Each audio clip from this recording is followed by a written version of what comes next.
My name is Mason. I'm going to be your narrator for today. This is Stacy. She handles the money here at Dunder Mifflin Company. As Stacy here does her job, she sees an opportunity, and as you see, she seizes a check. This is an act of fraud. As I said before, this was an opportunity to seize a check. Keyword, opportunity, which is one of the main elements in the fraud triangle. So what is opportunity? It means for an employee to commit fraud, the workplace environment must provide opportunities that an employee can take advantage of.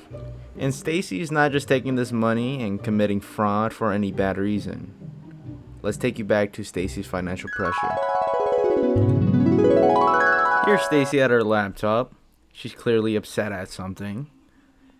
It's because she's in $50 billion in debt. Which brings me to my next point, financial pressure. So what is financial pressure?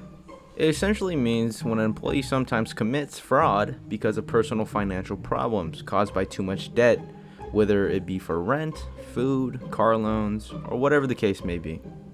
But back at the office at Dunder Mifflin Company, the boss counts the checks. He finds one is missing, so result, he calls the HR department. The conversation essentially goes he needs help and HR is there to help.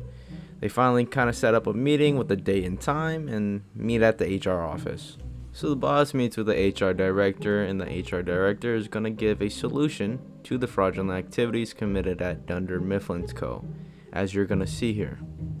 You're here today so I can show you a presentation on a solution that we can do to figure out the situation on how we can stop the checks. And the first one is a total control systems. It's the main thing that we can find for a solution. What is internal control?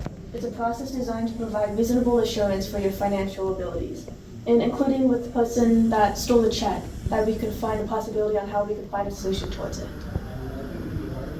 And it has 5 components that we can use in order to find a solution and in order for none of this to happen again. Number 1, a control environment. It is the responsibility of top management to make it clear that the organization values integrity and to make sure that everything is safe and a really good work environment. The second one is risk assessment. Companies must identify and analyze the various factors that create risk for the business and determine how to manage these risks. And here's the third one, control activities. As to reduce the occurrence of fraud, management must design policies and procedures to address the specific risks faced by the company. Information and communication is the fourth one. The internal control system must capture and communicate all pertinent information both down and up the organization, as well as communicate information to appropriate external parties. Okay, the fifth one is monitoring. Internal control systems must be monitored periodically for the adequacy.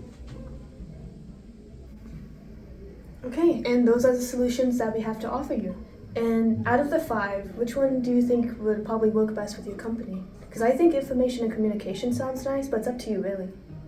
I'm gonna have to disagree with you on this one. I think monitoring would probably be the best one. Have more cameras and implement it into the stores, and I think I'm gonna implement that today. Okay, Yeah. it seems really good. Yeah. Thank you for having me. Thank you very much for meeting me. Yeah. Okay.